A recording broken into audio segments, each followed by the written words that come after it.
Hello students, welcome back to my YouTube channel. तो आज करेंगे क्लास प्लस टू का फर्स्ट चैप्टर का नेक्स्ट टॉपिक करेंगे, that is called as vegetative propagation. That is most important topic. ठीक है जी। वेजिटेटिव प्रोपिगेशन जो टॉपिक है बच्चे, वो क्लास 10th में भी है और क्लास प्लस टू क्लास के लिए भी टॉपिक है। ये वेरी इंपॉर्टेंट टॉपिक। तो जो वेजिटेटिव प्रोपिगेशन जो टॉपिक है ना बच्चे, इसकी फर्दर टू टाइप्स होती है, वो भी हम करेंगे, जैसे नेचुरल हो गया और आर्टिफिशियल हो गया। तो first of all we should know what is the meaning of vegetative propagation. तो बच्चे, सभी बच्चों को पता है कि जो न्यू प्लांट्स होते हैं वो कैसे ग्रो होते हैं, with the help of seeds. अगर बीज होएगा तभी एक न्यू प्लांट बनेगा। ठीक है, कि नए प्लांट की फॉर्मेशन होगी, ग्रोथ होगी। ठीक है, लेकिन वेजिटेटिव प्रोपिगेशन एक ऐसा मेथड है, जैसे बहुत सारे लोअर कैटेगरी वाले प्लांट्स होते हैं, ठीक है, उसमें जो एक नया प्लांट बनता है वो कैसे बनता है, वेजिटेटिवली।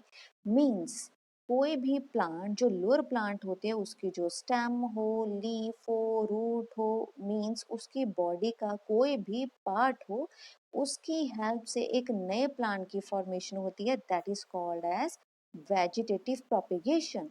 तो कैसे लिखेंगे? अब देखो, वेजिटेटिव प्रोपिगेशन में क्या होएगा, सभी बच्चों को पता होना चाहिए। मैंने पहले बताया कि कोई भी प्लांट उसके बॉडी पार्ट की हेल्प से, चाहे वो लीफ हो, रूट हो, स्टेम हो, कुछ भी हो, ठीक है जी, बर्ड्स हो, ठीक है जी, तो उस बॉडी पार्ट की हेल्प से एक नए प्लांट की फॉर्मेशन होती है, लेकिन with the help of different methods. तो कैसे लिखेंगे? द लोअर प्लांट्स, जो लोअर प्लांट्स होते हैं, reproduce vegetatively through budding, budding की हेल्प से, फिजन हो गया, फ्रेगमेंटेशन हो गया, gemma, resting bud, spores etcetera.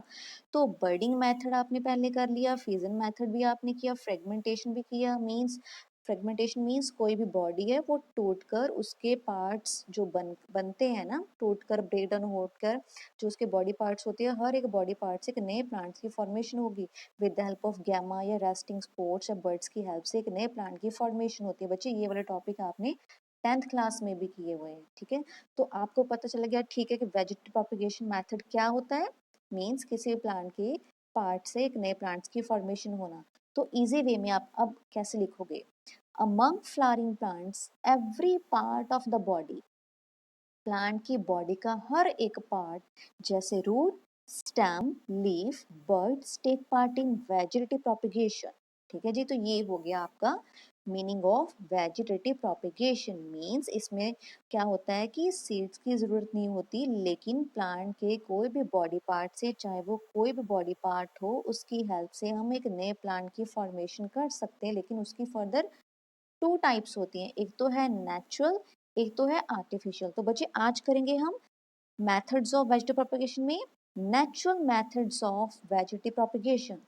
तो सबसे पहले बच्चे, इसके जो नेचुरल मेथड्स हैं वेजिटेटिव प्रोपगेशन के, घर में आप बच्चे इसका चार्ट प्रॉपर बनाना। जैसे ये हो गया, एक रूट हो गया। तो नेक्स्ट हम करेंगे, अब देखो इसमें नेक्स्ट है हमारे पास अंडरग्राउंड स्टेम। तो अंडरग्राउंड स्टेम में हम फर्दर टाइप्स करेंगे, जैसे सकर्स हो गया, राइजोम्स हो गया, कॉम्स हो गए। ठीक है, तो नेक्स्ट वन है बल्ब्स हो गए एंड ट्यूबर्स हो गए। ये हो गया। तो नेक्स्ट है हमारे पास क्रीपिंग स्टेम। क्रीपिंग स्टेम में थ्री हैं, रनर्स, स्टोलोन्स एंड ऑफसेट। ठीक है, तो फर्स्ट ऑफ ऑल हम करेंगे नेचुरल वेजिटेटिव प्रोपगेशन में। First of all we will take the roots. तो रूट्स क्या होती हैं? तो बच्चे, सबसे पहले एग्जाम्पल हम करते हैं, जैसे स्वीट पोटैटो हो गया, शकरकंदी जिसको बोलते हैं। ठीक है, सपो ये शकरकंदी है, राइट। तो शकरकंदी में क्या होता है बच्चे, इसके अंदर अगर हम इस शकरकंदी को, ठीक है, स्वीट पोटैटो को सॉइल में रखते हैं, ठीक है, प्लांट करते हैं, it will grow into a new plant. How? इसकी बॉडी के ऊपर बर्ड्स होती हैं। ठीक है, the buds present on the roots grow into a leafy shoots. ठीक है, इसकी बॉडी के अंदर रूट्स होंगी। सपोज ये रूट्स हैं, तो रूट्स के ऊपर बर्ड्स होती हैं, और ये वाली बर्ड की हेल्प से एक नया प्लांट बनता है। तो क्या किया हमने, suppose this is a sweet potato. Sweet potato के ऊपर आप देखोगे कि रूट्स होती हैं, और रूट्स के ऊपर क्या होती है, बर्ड होती है। तो वो वाली बर्ड क्या करेगी, ग्रो होकर एक नया प्लांट की फॉर्मेशन करेगी, विदाउट द ह्यूमन इंटरफेरेंसेस। ठीक है, इसमें कोई भी ह्यूमन बीइंग का कोई योगदान नहीं है, ये नेचुरली ग्रो करती है। अगर हम इसको सॉइल में प्लांट कर दे, सॉइल में रख दे शकरकंदी को, तो उसकी हेल्प से, उसकी जो रूट्स हैं, बर्ड्स हैं, उसकी हेल्प हेल्प से एक नए प्लांट की फॉर्मेशन होती है, that is called as natural method of vegetative propagation, जिसमें हमने किस क्या ली, रूट्स ली। तो ये हो गया, इतना लिखकर आप एक एग्जांपल दे देना, स्वीट पोटैटो। तो नेक्स्ट वन है हमारे पास अंडरग्राउंड स्टेम। तो अंडरग्राउंड स्टेम में हम फर्दर नेक्स्ट टाइप्स करेंगे, जैसे हो गया sucker, rhizomes, corms, bulbs and tubers. ठीक है, ये सारी की सारी एग्जांपल्स हम अंडरग्राउंड स्टेम में करेंगे, इसके पार्ट्स हैं फर्दर। तो इसमें लिखा है कि ये जो है, ठीक है, ये सारे के सारे जो है मेथड्स, तो इसमें जो नया एक प्लांट ग्रो करेगा वो with the help of bud करेगा। हाउ? तो first of all we will go with the sucker. तो सकर में क्या होगा, जैसे मिंट हो गया, क्राइसैंथेमम हो गया, पुदीना वगैरह हो गया, वो कैसे ग्रो करता है, from the base of erect shoot grow horizontally in the soil and come out to form a new aerial shoot. How? अब देखो, वो बोल रहे हैं भी कोई भी प्लांट है, ठीक है जी, उसकी जो इरेक्ट शूट होती है, फॉर एग्जाम्पल ये इरेक्ट शूट है, इरेक्ट शूट मीन सीधी शूट है, उसका जो बेस है ये वाला है, ठीक है। बोलते हैं वो जो इरेक्ट शूट है, इरेक्ट शूट का जो बेस है, उसमें जो नए प्लांट की फॉर्मेशन होगी सबसे पहले कैसे होगी, हॉरिजॉन्टली। ये हॉरिजॉन्टल पोजीशन है, इसको हम वर्टिकल बोलते हैं, इसको हम हॉरिजॉन्टल बोलते हैं, ठीक है। तो ये तो होगी हमारे पास इरेक्ट शूट। इरेक्ट शूट का ये हो गया बेस, तो बेस से कैसे ग्रो करेगी, हॉरिजॉन्टली। और हॉरिजॉन्टली किस में होता है, ये सॉइल में। तो ये सारी की सारी सॉइल है। तो सॉइल में ये क्या होगा, हॉरिजॉन्टली ग्रो कर कर come out to form a new a plant. लिखा है ना कि ये जो हॉरिजॉन्टली ग्रो करके एक नया प्लांट बनता है। तो that the shoot become independent plant when sucker break away from the parent plant. तो ये तो हो गया पेरेंट प्लांट। अगर पेरेंट प्लांट से ये रिमूव हो जाए, मीन्स ये वाला पोर्शन डिटैच हो गया, ठीक है, डिटैच होकर किस में आ गया, सॉइल में। तो सॉइल के अंदर आकर it will grow into a new plant, right. तो सकर में उसने क्या बोला कि इरेक्ट शूट होती है, इरेक्ट शूट का ये बेस होता है, उसके बेस में से ये हॉरिजॉन्टल ग्रो करेगा, हॉरिजॉन्टल ग्रो कर कर it will come out to form a new aerial shoot. और ये वाली एरियल शूट पेरेंट बॉडी से डिटैच हो जाएगी, डिटैच मीन्स अलग हो जाएगी, अलग होकर किस में जाएगी, ये सॉइल में। सपोज ये सॉइल है, सॉइल के अंदर आकर it will grow into a new plant. तो अब थ्योरी में देखो क्या लिखा है, ऐसे ही हमने जो भी किया है कि दैट, चाहे वो मिंट क्राइसैंथेमम हो, that arise from the base of erect shoot, कि कोई भी इरेक्ट शूट है उसके बेस से राइज होता है।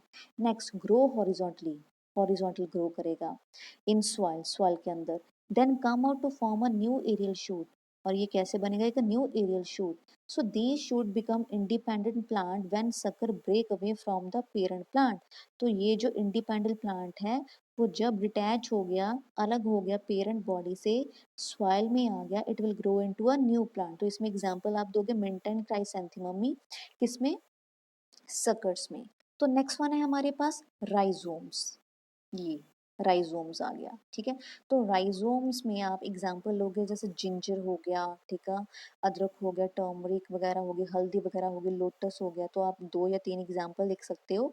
तो बोल रहे हैं कि जब इसको, जिंजर हो गया, टर्मरिक हो गया, लोटस हो गया, जिसको जब इसको फेवरेबल कंडीशंस मिलती हैं, फेवरेबल सीजन मिलता है, इसके अकॉर्डिंगली फेवरेबल सीजन मिलेगा, then it will grow into a new plant. तो लिखा है ना, that produce a new aerial shoot during the favourable season. तो एग्जाम्पल लिख दो, जिंजर, टर्मरिक एंड लोटस, आप इतना ही लिख सकते हो।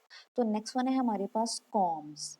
तो कॉम्स क्या है, सो इसमें हम एग्जाम्पल लेंगे बनाना की, ठीक है जी। सो ये भी जो कॉम्स होती हैं, ठीक है, ये अंडरग्राउंड स्टेम होती है। अंडरग्राउंड मीन जमीन के अंदर स्टेम होती हैं, उसके अंदर बहुत सारी बर्ड्स होती हैं, ठीक है। जब इस बर्ड्स को, इसको फेवरेबल कंडीशंस मिलती हैं, it will grow into a new plant. Simple आप लिख दो कॉम्स में, जो कॉम्स में एग्जाम्पल दोगे बनाना की बोलोगे, तो इसमें इसके बारे में क्या लिखोगे कि ये अंडरग्राउंड स्टेम होती है, ठीक है जी, सॉइल के अंदर होती है, जिसके स्टेम के अंदर बहुत सारी बर्ड्स होती हैं, और इस बर्ड्स को जब फेवरेबल कंडीशंस मिलती है, it will grow into a new plant. तो ये हो गया हमारे पास कॉम्स।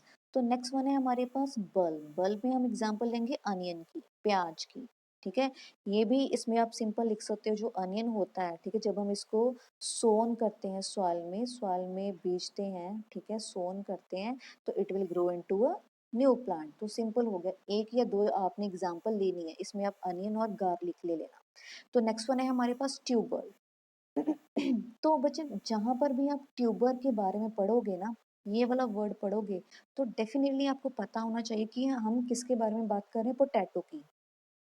ठीक है, तो अब देखो ये वाला, अब ये हमारे पास है ट्यूबर पोटैटो है। ठीक है, सभी बच्चों ने घरों में पोटैटो देखा है, पोटैटो कैसा होता है। Suppose this is a potato, ये पोटैटो है। तो आप देखोगे ये यहाँ पर क्या है, आई है। तो हर आई को हम बड बोलते हैं। Each eye of potato is known as bud. तो उसके अंदर किसकी ग्रोथ होएगी, रूट्स की। जब रूट्स की ग्रोथ होगी it will grow into a new young shoot. Simple सी बात है कि ठीक है, हमारे पास क्या है, पोटैटो है। पोटैटो के ऊपर ईच आई को हम क्या बोलते हैं, बड बोलते हैं। और इस बड के अंदर किसकी फॉर्मेशन होगी, रूट्स की, that is called as adventitious roots. और इस रूट्स की हेल्प से एक नया यंग शूट बनेगा। ठीक है, तो क्या लिखोगे, tubers are the modified underground stem. ये सभी के सभी बारे में हम अंडरग्राउंड स्टेम की बात कर रहे हैं।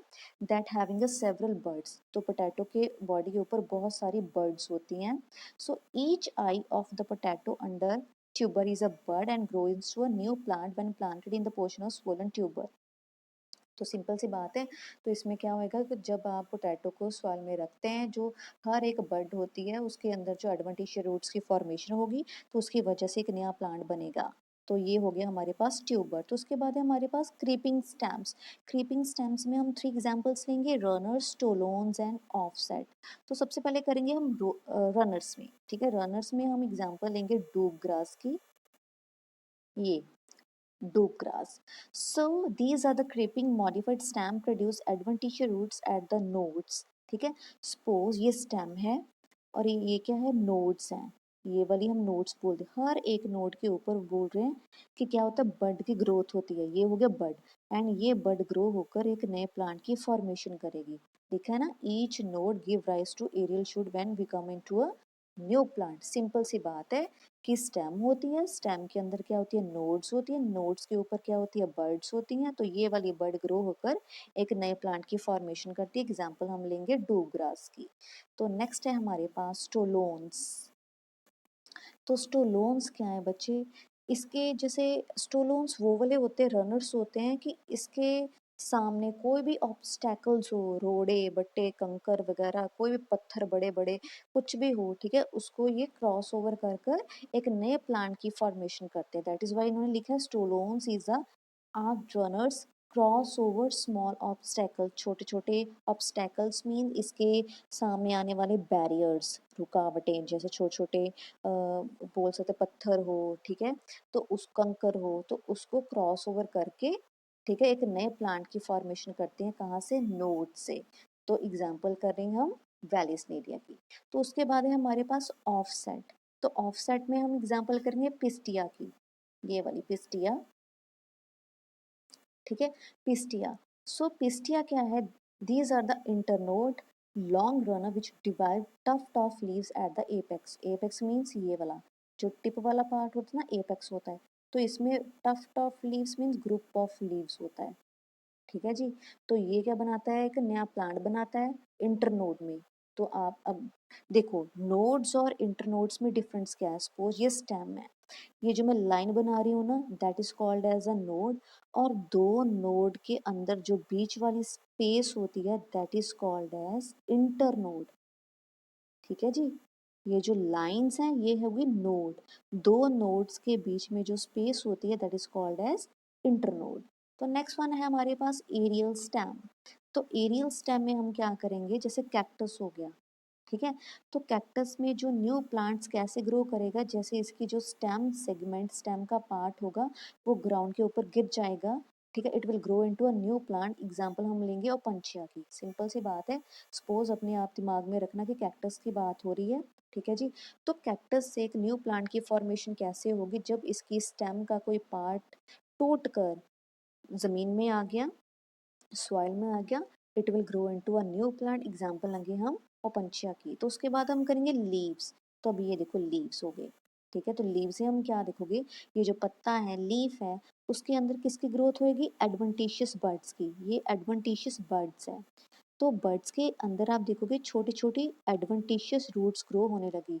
तो जब ये बर्ड डिटैच होगी, मीन्स इस लीफ से अलग होगी, अलग होकर कहाँ पर जाएगी, सॉइल। जब ये सॉइल के अंदर चलेगी it will definitely grow into a new plant. तो सिंपल सी बात है, आप लीफ में क्या लिखोगे कि जो लीफ होते हैं ना उसकी बॉडी के ऊपर क्या होती हैं, बर्ड्स होती हैं। तो जब ये बर्ड्स डिटैच होगी मीन्स लीफ से डिटैच होगी, अलग होगी, ये क्या बनाएगी, न्यू प्लांट बनाएगी। एग्जाम्पल आप लोगे ब्रायोफाइलम, ये हो गया। तो नेक्स्ट वन है हमारे पास बल्बिल्स। तो अब देखो बल्बिल्स, तो बल्बिल्स में ये लीफ होते हैं, लीफ में ये बल्बिल होते हैं, तो इसकी हेल्प से एक नए प्लांट की फॉर्मेशन होती है। तो लिखो कैसे, these are the fleshy buds, ये बर्ड्स होती हैं, फ्लैशी बर्ड्स होती हैं, किसमें राइज होती है, axil of the foliage leaves and they grow into a new plant when shed and fall on the ground. जब ये शेड होगी मीन इस पेरेंट बॉडी से डिटैच होगी, ग्राउंड के ऊपर गिरगी, it will grow into a new plant. Example करेंगे हम ऑक्सैलिस। ठीक है जी, यहाँ पर इसकी बात हो रही है बच्चे कि जो बुलबिल होती है जब ये इससे डिटैच होगी मीन्स इस बॉडी से अलग होगी, अलग होकर कहाँ पर आएगी, ग्राउंड में, मीन्स सॉइल में।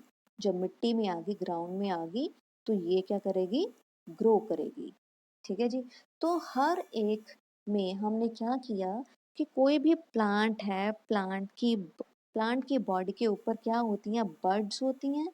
तो बर्ड्स के बीच में क्या होता है कि एडवेंटिशियस रूट्स ग्रो होगी, it will grow into a new plant. उसके अलावा हमने किया, जो बर्ड्स होती हैं जैसे ये वाली बर्ड, वो सबसे पहले क्या होगी, डिटैच होगी, अलग होगी, अलग होकर फिर दोबारा कहाँ में आएगी, सॉइल या अंडरग्राउंड आएगी, जमीन पर आएगी, then it will grow into a new plant. तो लास्ट रह गया हमारे पास ट्यूरॉन्स। तो ट्यूरॉन्स क्या है, these are the special type of fleshy buds develop in aquatic plants. जो पानी में रहने वाले प्लांट्स होते हैं, एक्वाटिक मीन्स वाटर में रहने वाले प्लांट्स होते हैं। ठीक है, तो ट्यूरॉन्स वो वाले प्लांट्स होते हैं जो वाटर में ग्रो करते हैं। ठीक है, एग्जाम्पल आप करोगे यूट्रिकुलेरिया की। तो ये हमने बच्चे आज क्या किया, what is vegetative propagation, very important, सभी बच्चों को पता होना चाहिए। तो उसके आज हमने किया इसके नेचुरल मेथड्स किए। नेचुरल मेथड में सबसे पहले किया हमने रूट्स, रूट्स में हमने एग्जांपल ली स्वीट पोटैटो की। तो उसके अलावा हमने नेक्स्ट किए हमने अंडरग्राउंड स्टेम, अंडरग्राउंड स्टेम में हमने फर्दर ली जैसे शक्कर, शक्कर में हमने मिंट और क्राइसेंथेमम की एग्जांपल की। राइजोम में हमने जिंजर, टर्मरिक और लोटस की एग्जांपल की। कॉम्स में हमने बनाना की, बर्ल्स में हमने अनियन की, ट्यूबर्स में हमने पोटैटो की। ठीक है, पोटैटो की एग्जांपल की। तो नेक्स्ट वन है क्रीपिंग स्टेम में हमने रनर्स, स्टोलोन्स और ऑफसेट किए। रनर्स में हमने डूब ग्रास किया, इसकी एग्जांपल ली। तो अभी अभी हम करके हटे ये वाले स्टोलोन्स। स्टोलोन्स डेफिनेटली याद करना, स्टोलोन्स क्या होते हैं, जो स्मॉल ऑब्स्टेकल्स को क्रॉस ओवर करके एक न्यू प्लांट्स की फॉर्मेशन करते हैं। एग्जाम्पल ली हमने वैलिसनेरिया की।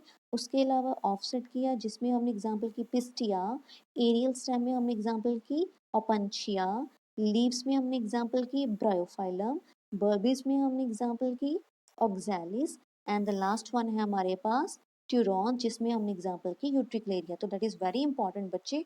तो सभी बच्चों ने ये प्रॉपर लर्न करना है। सबसे पहले आप अपनी नोटबुक में इसके हेडिंग्स बनाना, हेडिंग के बाद इसको ध्यान से एक एक पॉइंट लर्न करना। So now this is the end of the topic, thank you.